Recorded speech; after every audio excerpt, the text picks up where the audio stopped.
This is Cerebral Cinema. Movies of the mind. Cerebral Cinema and the WON Radio Network present to you Superwoman. Yes, Superwoman, the dynamic crime fighter. Superwoman, the champion of justice. Superwoman, who in truth is mild-mannered Chicago news reporter Emily Nesbacher.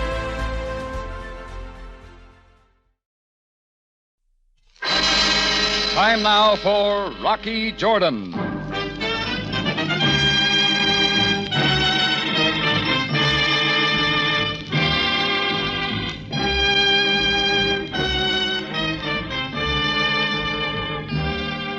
Not far from the Mosque Sultan Hassan in Cairo stands the Café Tambourine, run by Rocky Jordan.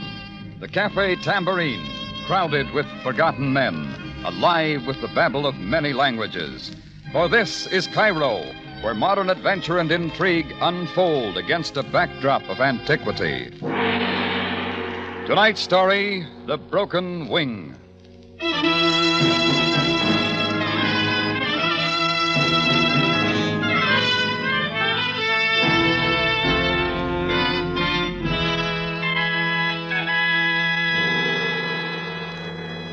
There's a saying I've heard around Cairo that all a man needs for happiness is good food and good companions. Me, I add one thing more. That's lots of sleep. So naturally, I don't like it when somebody comes pounding at my tambourine door at 2 o'clock in the morning. But that's what happened. And the pounding got wilder and wilder. So I finally got up, put on my shoes and a robe, and went down the balcony steps into the cafe. Mr. Jordan! I beg you! Open the door! All right! Cut out the noise. I'm coming. Please, Mr. Jordan, make haste! I switched on the front light. Through the door glass, I could make out a stooped figure, gray-bearded, in burnous and fez. I threw the latch, opened the door, and he bowed down, groveling at my feet. Look, Buster, just get up and state your business. Oh, Mr. Jordan, my true Effendi, I come to you on my knees. Ben Abram. Alva, it is I, Ben of the once honored house of Abram. Ben Abram, you don't have to bow down to me. You should know that. Thus, I express my distress, Mr. Jordan. Well, look, if there's something wrong, tell me. My good Effendi, you will recall that when you first came to Cairo, I was able to do you a small service. Oh, you bet I remember. You stood between me and certain of your own people who wanted to give me trouble. Believe me, I've never forgotten it. It was not with the thought of ever asking a service in return. Sure, I knew that. I owe a great debt to you, Ben Abram. Mr. Jordan, I must entrust to you my greatest treasure for you to guard and protect. Treasure? Well, sure. There are many things I cannot explain to you, my Effendi. You must only trust. I trust you just as you trust me. It has been written, a promise is a man's most priceless gift. You have my promise. Now, where is this treasure? Allah be praised. Wait here but a moment. Ben Abram ducked quietly down the sidewalk to a dark doorway. In another second, he was coming back. But this time, he wasn't alone. Just 2 steps behind came someone else. I didn't see who it was until he stepped aside to tenderly draw her before me.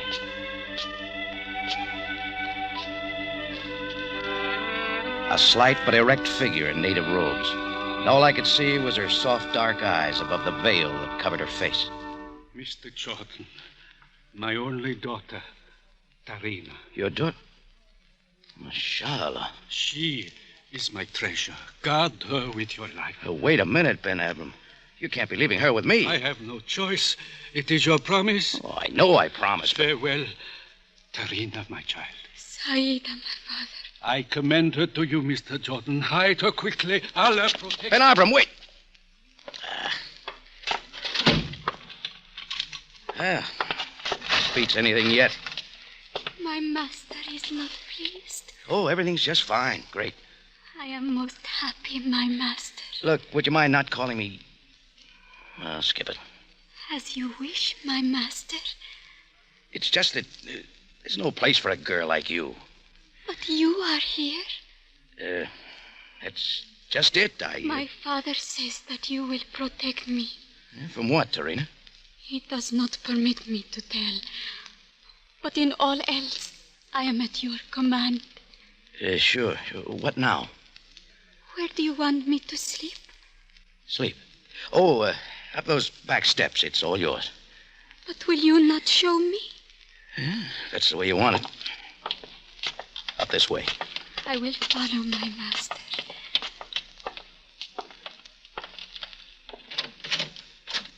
There's the bed. Fresh sheets are over there. Where will you sleep? Outside, lady. Just give me time to get a few things out of here. Wait, Serena. Yes? What happened to the veil? In her own quarters, a woman does not wear the veil. Did you not know? No. I trust my master will sleep well. Thanks.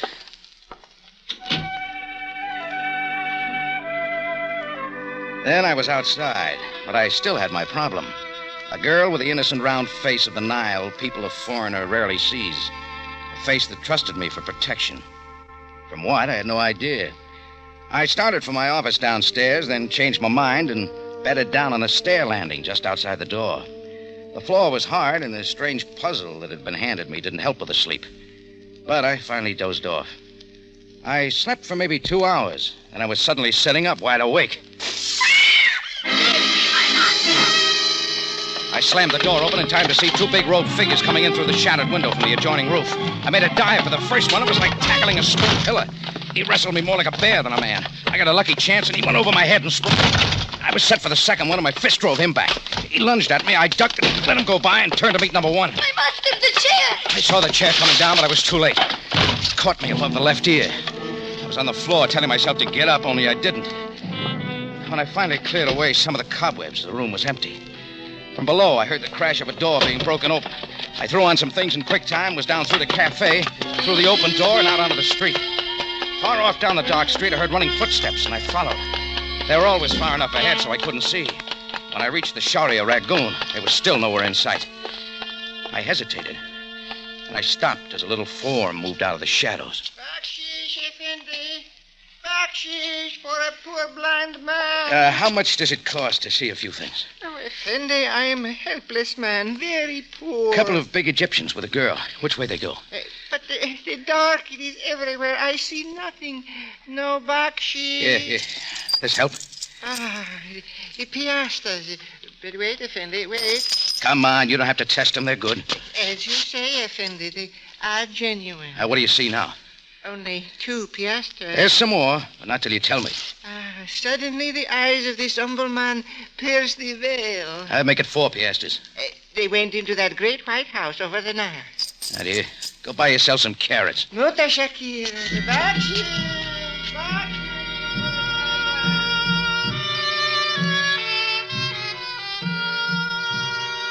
In 2 minutes more, I had reached the great house on the Nile, all white, a symbol of power in Egypt. A front gate led to the wide courtyard, and I kept going past the fountain toward the main door till 2 guards quickly moved from their posts to bar my way. The intruder will be gone. I got lots of business here. The house of Sheikh El-Had Bey sleeps. Well, let's wake him up. Back. The unbeliever is asking trouble. A lot of trouble you don't want to get mixed up in, brother. To the streets with you. It is a command. Yeah, well, I'm going the other way. Fatah, it is El-Had Bey. Who comes to disturb the quiet of my house? An Americani, master. Let him approach me.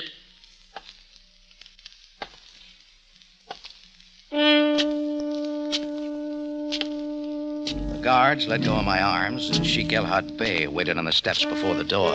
I couldn't help being fascinated with what I saw. Not the colored robes, or the fez that topped his slim face, accented by a well-clipped beard. It was something perched on his shoulder. A Baza falcon. Its beady eyes, hooked beak, and talons gleaming in the moonlight. By what right does an infidel come at this hour? Little case of kidnapping, El-Had Bey. What is your name? Name's Rocky Jordan. Now, where's Tarina? She is quite safe. She is of no interest to such as you. Think again. Tarina was sleeping at my cafe. Mashallah. She was brought there by her father, Ben Abram. I promised to protect her. You know what a promise means. It was not yours to give. But you admit Tarina was brought here against her will. By the orders of my honored nephew, Fingal Jarus. I, as his guardian since the death of his father, give my blessing. Your nephew sent those 2 muscle boys to drag the girl from her bed? It was his right. Yeah, well, not in my books, Elhad Bey. Mr. Jordan, it is obvious you have much to learn of the ways of the East. Until then, you had best accept my word.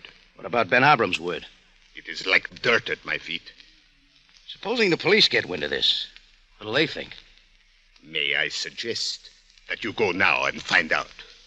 And leave this house in peace. Not till I see Tarina and get her You story. will not defile her again by your presence? Let her decide that. Then I have no choice. Batar, Shamak! Throw this unbeliever into the streets! I master.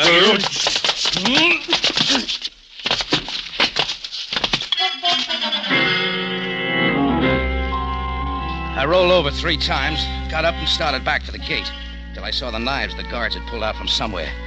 Then I knew getting to Torino right now would be about as easy as stealing the Sphinx. But it looked like the best thing I could do was to go to Ben Abram and admit I'd failed him. That took me all the way across Cairo to the East Hills. When I got to Ben Abram's house, it was empty. There was no sign of him, so I waited in the court. He finally showed up almost an hour later. He came staggering in at the point of exhaustion. Great red marks across his face and his robe spotted with blood. I got to him and helped him to a bench. Please, my friend. My welfare is nothing. But you've been hurt. Look, I'll get you to a doctor. No, tell me of my daughter. Why do you not guard her? I've got bad news, Ben Abram. Oh, tell me quickly. Tarina's in the house of Elhad Bey. It cannot be. I know, I promised, but... Well, 2 men got in from the roof. They were a little too much for me. They got her away, and I followed them to Sheikh Elhad Bey's house. Then there is nothing more. She was taken there by orders of his nephew. Elhad Bey told me he had the right. Yes, it is as he says. No man has that right. You know, I think it's time you made a few things clear. Yes, I must tell you now. Mr. Jordan, I loved my daughter more than my life. It was my desire that she marry in dignity. It has been written, an unwed daughter is like a broken wing. Sure, Abram. 3 years ago, Mr. Jordan, while Tarina was but a child, I promised her as wife to Fingal Jarus, the nephew of Elhad Bey. But since then, I have learned many things about Jarus. He is a kelp, a vicious man who would bring her nothing but sorrow. I think I'm beginning to see. A few days ago, Jarus came to me demanding that I bring Tarina to him as wife. I begged him to release me from my promise, but he would not listen. Yeah, but as her father... No, Mr. Jordan. She was his by right of our law. And Fingal would not listen. He threatened to take her from me. I could not entrust her to one of my own people. That's when you brought her to my place. Yes, I was willing to face dishonor, to suffer humiliation, but my daughter must be protected from that man. What happened to me was nothing. Looks like I let you down. I am only grateful for your efforts, Mr. Jordan. No, there is no way of getting her back. But look, we can do something. No, man's efforts are as nothing against the will of Allah. It was his decree that my promise be fulfilled.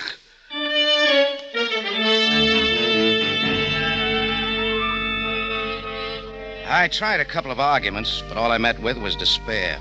I could tell Ben Abram wanted to be left alone, so I finally walked away. Just as I reached the gate, a black limousine pulled up. The back door opened, and after carefully adjusting his fez, out stepped Captain Sam Sabaya, Cairo Police. You will stay with me, Jordan. What's the complaint, Sam? You will learn in good time once I have talked with Ben Abram. He's right there in the courtyard. Come along.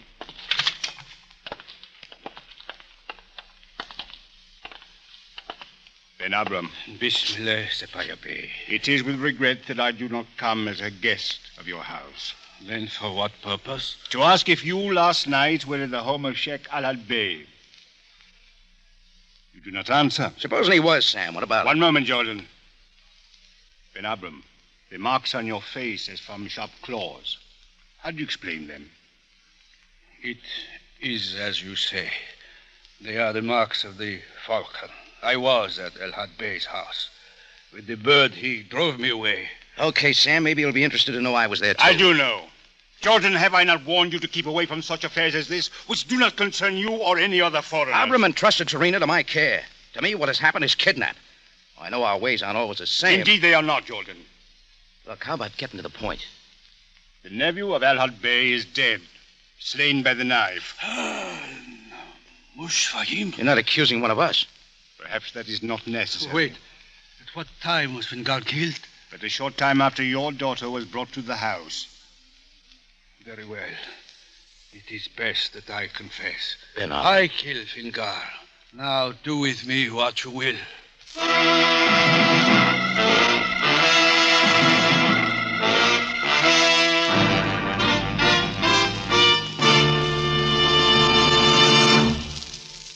You are listening to The Broken Wing, tonight's adventure with Rocky Jordan.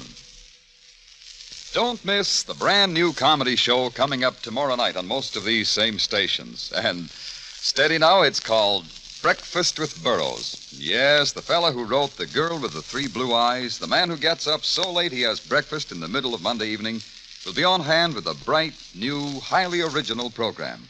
And as though you hadn't guessed, his first name is Abe. So tomorrow, please don't go to bed until you've had breakfast with Abe Burroughs on CBS tomorrow night at 6:30.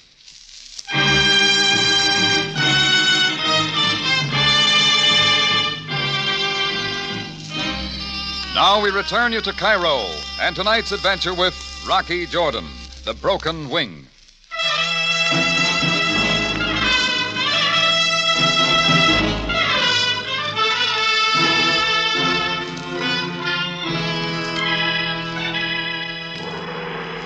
Well, ordinarily I don't mix in family feuds, especially in Cairo.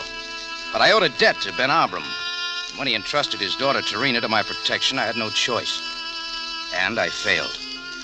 Tarina was captured by her promised husband. Shortly after that, he was killed. When confronted with the news, Ben Abram confessed to the murder. Sam Sabaya took us to headquarters, got my story, and put Ben Abram in a cell. Then he let me stay with the old man for a few minutes, and I tried to get some sense out of him. My good Effendi, it is for the best. I don't see it that way, Ben Abram. But you must not concern yourself about me. I just don't think you're a man who would kill, that's all. Mr. Jordan, can you not see? What does murder mean to a soul that is already lost? Tarina is now free from the rash promise I once made. Look, you still have time to change the confession. No, please leave me now. I ask but one thing of you. Yeah? The happiness of my daughter. I leave her in your hands forever.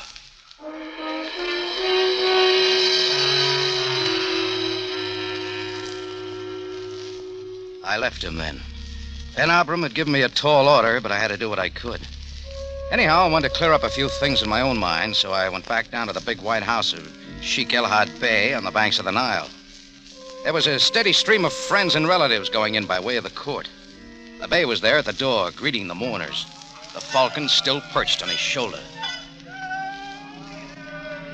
Have I not sent you once from this house? I just came back to set things right, El Had Bey. At another time, Jordan. My most gracious El Had Bey. What would you have, woman? It is I whom you summon. For a few pieces of silver I come to mourn for the departed one. It is well. Take the silver. Retire now to the upper chambers and wail with the others. Not a shock here. Anamale. A moment, woman. Your grief is most restrained. Perhaps a few more pieces of silver. The Bey is most generous. Anamale. Hey, now, how about a word with me, eh? Have you not gone? I just want you to know getting mixed up in this wasn't my idea. You have come to tell me that? Sheikh El Had Bey, the last thing I want to do is meddle in the affairs of your people. I hope you believe that. I regret very much the death of your nephew. I will make peace with you, Bismillah. Thanks. Do you mind telling me where Tarina is? She has no place in my house now. The girl is gone. Where? I do not know. I see. Oh, one thing more. I'd like to see Fingal's body. It has not been prepared for burial. As a special favor? Then I'll go. Very well. I cannot refuse. This way, please. The adjoining room. My nephew is here. The only son of my elder brother. Yeah. I pray you spend little time. A bandage on his chest. The knife was there. Do you think Ben Abram did it? By his own confession. For this outrage against my house, he also will die.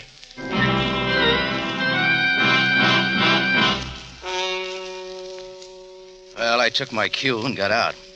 Elhad Bey had no reason that I could see to lie about Tarina, and I knew she wasn't there. But there was no stopping now, till I'd found her and set Ben Abram's mind at rest. I took the long trip back out to Abram's place, but Tarina wasn't to be found.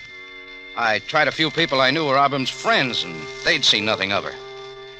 For an American man to find a veiled Muslim girl poses too many problems. And I was finally back at Ben Abram's cell, telling him his daughter was gone. You must find her, Effendi. Where would she be? What's she hiding from? She's a tender child, only frightened. This has been a terrible ordeal for her. You still say you killed Fingal? There was no other way. Can you not see? I had a look at Fingal.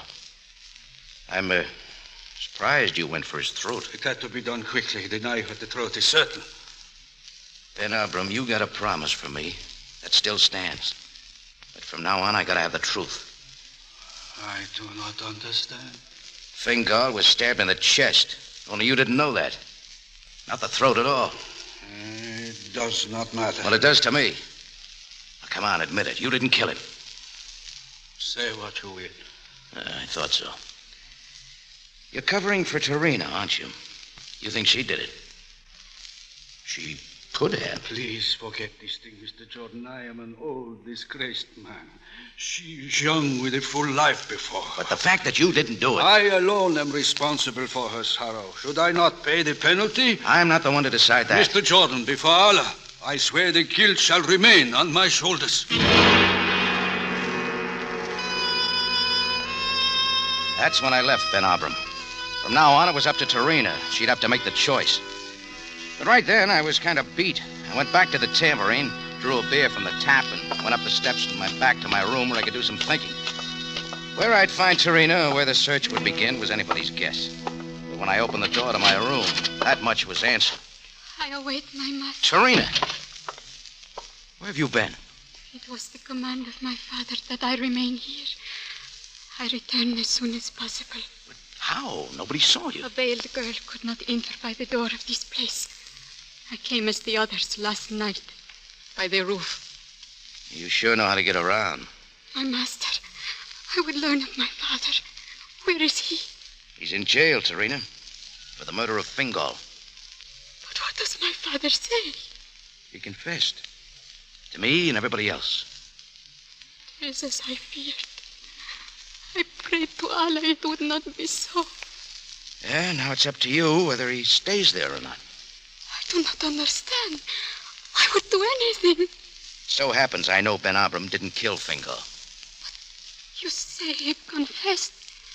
Is it not so? Only to protect you, Tarina. He thinks you did it. And maybe I do, too. No, that is not true. I said it's up to you, Tarina.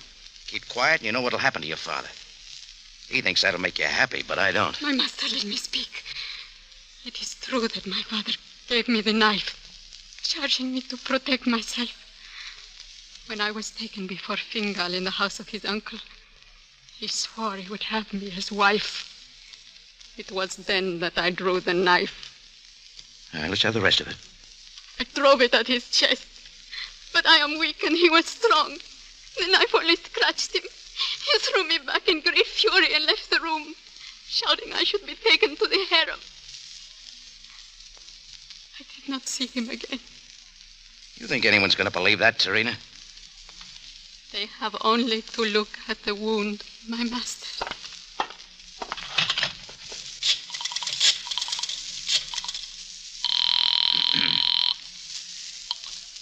Captain Sabaya speaking. Rocky, Sam. Yes, Jordan. Has there been an autopsy on Fingal Jarus? Certainly not. For what possible reason do you ask? Well, you better do it, Sam. You'll find out some things. I will do no such thing. Besides, the burial procession leaves within the hour. Then get busy. There still may be time to stop it. Jordan, you know that cannot be done without cause. All you have to do is check on Sheikh Elhad Bey's background. He was quite a gambler, Sam. Find out how he stands financially. You'll get a surprise. What are you driving at, Jordan? Fingal was the only son of Elhad Bey's elder brother. Now they're both dead. Who stands to benefit most by Fingal's death? That is of no consequence. We have the confessed murderer. But it's all wrong. Hurry, Sam. Meet me at Elhad Bey's house in 10 minutes. Jordan, you will not go to that place at such a time. Think again, Sammy. I'll see you there. What would you have me do, master? Stay right here, Tarina. Keep those pretty little fingers crossed.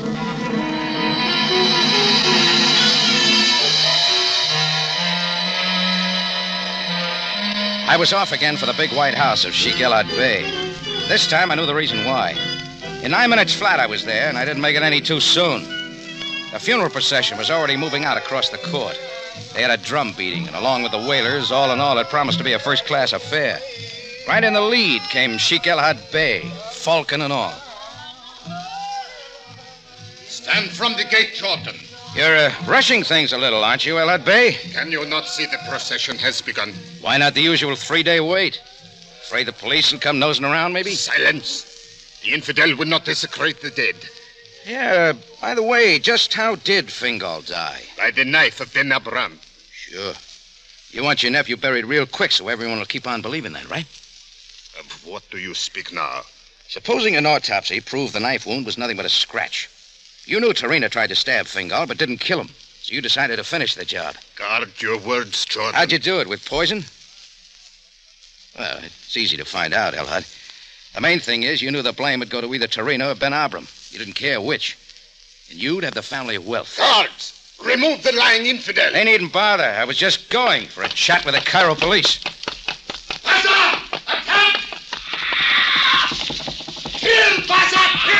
Before I could turn, the giant falcon was on me, striking with terrific power and driving me to the ground. I scrambled to my feet, shielding my face with my arms as the bird knifed in with its sharp claws. My shirt was in ribbons, my arms and head slashed in a dozen places. Now the falcon began circling and striking with its powerful wings, driving me down again. I braced myself for the third strike, but it never came.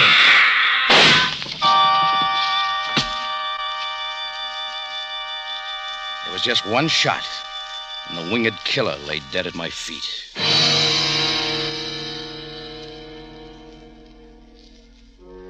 Maybe it was loss of blood, or exhaustion, or downright fear.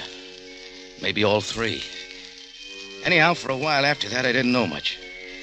It was water on my face that brought me out of it. I was lying by the fountain. The procession had vanished, except for a couple of police at the gate. I was getting personal attention from Sam Sabaya. No. Lie quietly, Jordan. I will soon have the bleeding stopped.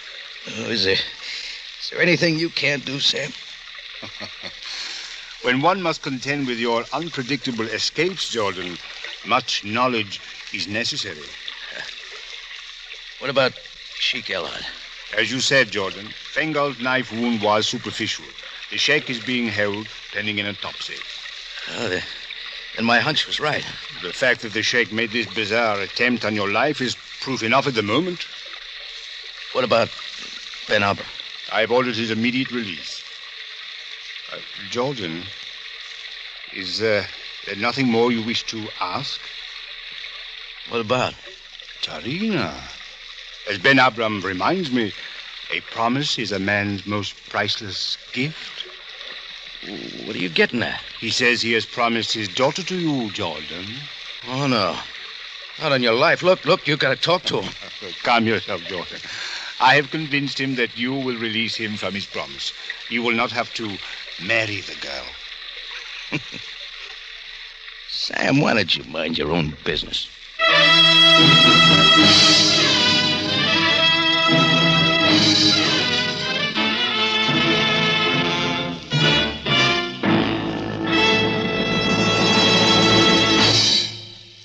It's CBS again at this same time next week for another story of adventure and intrigue when we take you back to Cairo and the Cafe Tambourine, run by Rocky Jordan.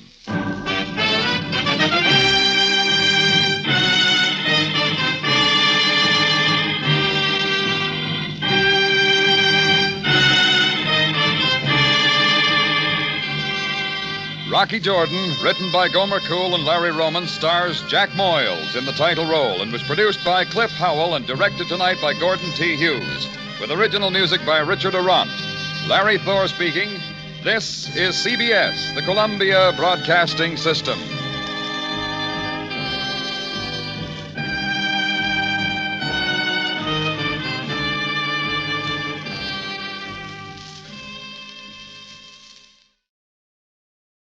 Cerebral Cinema hopes you have enjoyed this movie of the mind.